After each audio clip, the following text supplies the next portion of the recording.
अस्सलाम वालेकुम ख़वातीन और हज़रात। आज की महफ़िल में हम आपके लिए कुछ ऐसे उर्दू अल्फाज लेकर आए हैं जो कि मुख्तलिफ हिज्जे या स्पेलिंग से लिखे जाते हैं, लेकिन आवाज़ एक ही देते हैं। तो उससे बाज़ औक़ात गलतफ़हमी हो जाती है कि इनको कैसे लिखा जाए और कैसे बोला जाए। इस सिलसिले का पहला लफ्ज़ जो हम आपके लिए लाए हैं वो है हल। हल को हम जब लिखते हैं तो इसके नीचे हम हे का निशान डालकर इसको लिखते हैं हल। ये आपके सामने आपकी स्क्रीन पर लिखा हुआ दिखाई भी दे रहा है। इस हल का मतलब होता है वो औजार जो खेत में किसान इस्तेमाल करते हैं या जिसको ज़मीन को खोदने के लिए उसमें फसल लगाने से पहले इस्तेमाल किया जाता है, उसको हल कहते हैं। इसका जुमला बहुत आसान सा बन सकता है कि किसान खेत में हल चला रहा है। लेकिन एक दूसरा लफ्ज़ भी है, उसको भी हल ही कहते हैं और ये हे से लिखा जाता है। वो हे जिससे आप हलवा लिखते हैं उससे लिखा जाता है। इस हल का मतलब होता है कोई चीज़ किसी दूसरी चीज़ में मिला देना या मिल जाना। तो इसका जुमला ऐसे बन सकता है कि चीनी पानी में हल हो गई। अब एक इसी हल का एक मतलब और भी होता है, वो होता है किसी मुश्किल का कोई इलाज दरियाफ्त कर लेना, हल इसको भी कहते हैं। तो ये दोनों लफ्ज़ हल और हल, उम्मीद है कि आप इनको अब जब लिखेंगे, बोलने में तो एक ही जैसे हैं, तो लिखने में इनमें जो फ़र्क है वो अब आपके लिए बिल्कुल वाज़ेह हो गया होगा। अगला लफ्ज़ इसी तरह है। ज़ाहिर है कि ये मुतशाबे अल्फाज हैं, एक दूसरे से मिलते जुलते हैं। इनको बोला एक ही तरह से जाता है लेकिन लिखने में फ़र्क है। एक लफ्ज़ होता है हामी। हामी का मतलब होता है हिमायत करने वाला। तो आप इसको जुमले में ऐसे इस्तेमाल कर सकते हैं कि मैं तुम्हारा हामी हूँ, या मैं फ़लाँ सियासी जमात का हामी हूँ, या वो मेरा हामी है। लेकिन ये हामी हे से लिखा जाएगा। कौन सी हे से? जैसा कि अभी हमने आपको पहले बताया, जिस हे से आप हलवा लिखते हैं उससे लिखा जाएगा। तो इसको हामी लिखते वक्त आप ये वाली हे इस्तेमाल कीजिए। और इसी तरह एक दूसरा हामी भी होता है, वो भी हामी है। अब ये होता है वादा करना एक तरह से।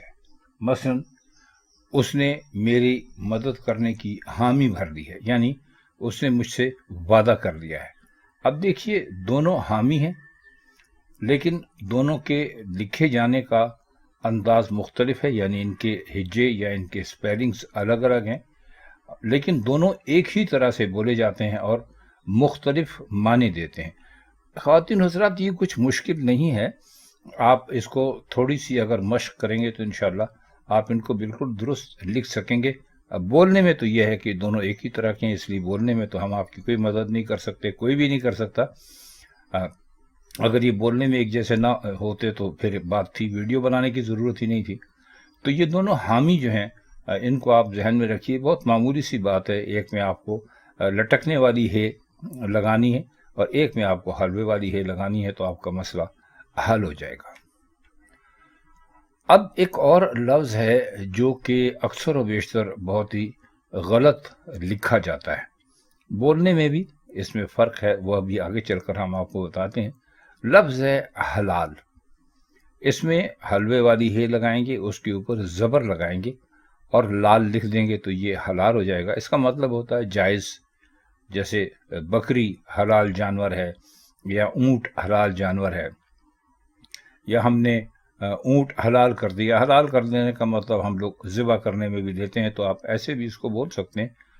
लेकिन दूसरा लफ्ज़ है, लिखा वो भी इसी तरह जाता है, लेकिन एक फ़र्क है कि उसमें जो हे डालते हैं हम, वो लटकने वाली है, उसके नीचे ज़ेर डालते हैं।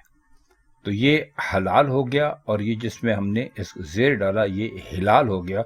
और हिलाल का मतलब होता है पहली का चाँद, पहली शाम का चाँद या पहली रात का चाँद, इसको हिलाल कहते हैं। आपने सुना होगा हिलाल रमज़ान, हिलाल ईद। تو اس کا جملہ آپ ایسے بنائیں گے کہ ہلال عید دکھائی دے گیا، یعنی عید کا چاند نظر آ گیا، عید کی پہلی تاریخ کا چاند نظر آ گیا، پہلی کا چاند نظر آ گیا. تو اس کو آپ اس طرح لکھیں گے. تو یہ سب ذہن میں رکھیے گا کہ ایک لفظ جو ہے سے لکھا جاتا ہے، حلوے والی ہے سے، اس کے اوپر زبر ہے یعنی وہ حلال ہے، اور دوسرا جو کہ ہے سے لکھا جاتا ہے لیکن لٹکنے والی ہے سے، اس کے نیچے زیر ہے اور وہ ہلال ہے. ایک کا مطلب ہے جائز اور دوسری ہلال کا مطلب ہے پہلی کا چاند. اب ایک لفظ ہے بے باک.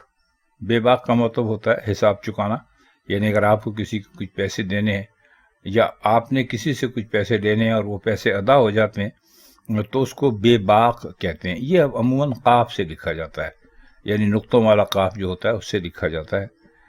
تو اب اسلم نے میرا حساب بے باک کر دیا، یعنی اسلم نے میرے پیسے دے دیے، میرا حساب چکتا کر دیا.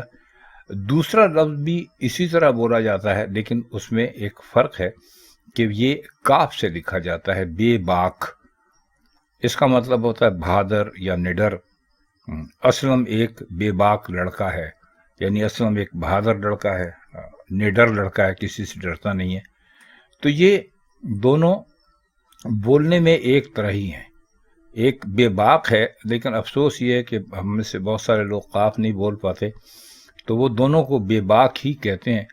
لیکن آپ کو استعمال کرتے وقت اس کا خیال کرنا ہے کہ وہ بے باک جس میں کاف ہے آپ اس کو حساب چکانے والے معنی میں استعمال نہیں کریں گے ورنہ بڑی گڑبڑ ہو جائے گی. اس لیے آپ اس کو لکھیں گے بے باک، یعنی قاف کے ساتھ نقطوں والا قاف جو ہوتا ہے اس کے ساتھ لکھیں گے. اور دوسرا ہے بے باک. بے باک کا مطلب یہ ہم نے آپ کو بتا دیا، بہادر یا نڈر. اور اس کا جملہ بھی آپ کو مثال کے طور پہ بنا کے بتا دیا، اصل میں ایک بے باک لڑکا ہے. تو یہ بے باک اور بے باک کا فرق ہے. اب ایک آخر میں ایک جملہ، ایک دو الفاظ اور دیکھ لیتے ہیں. علم، یہ الف اور لام کے اوپر زبر اور میم علم لکھتے ہیں، اس کا مطلب ہوتا ہے غم. رنج و علم سے مت گھبرائیں، یہ اس کا جملہ ہم نے بنایا بھی ہے، آپ بھی بنا سکتے ہیں، اس طرح کے اور جملے بھی بن سکتے ہیں. اور دوسرا ہے علم، وہ بھی علم ہے لیکن وہ عین سے لکھا جاتا ہے، یعنی عین کے اوپر بھی زبر ہے، لام کے اوپر بھی زبر ہے، اور یہ علم ہے. اس کا مطلب ہوتا ہے جھنڈا. اس نے سچ کا علم بلند رکھا، یعنی اس نے سچ اور حق کی بات کہنا نہیں چھوڑی. تو یہ دونوں ایک طرح سے ہی بولے جاتے ہیں، دونوں علم ہیں لیکن دونوں مختلف طریقے سے لکھے جاتے ہیں اور ان کے معنی بھی بالکل مختلف ہیں.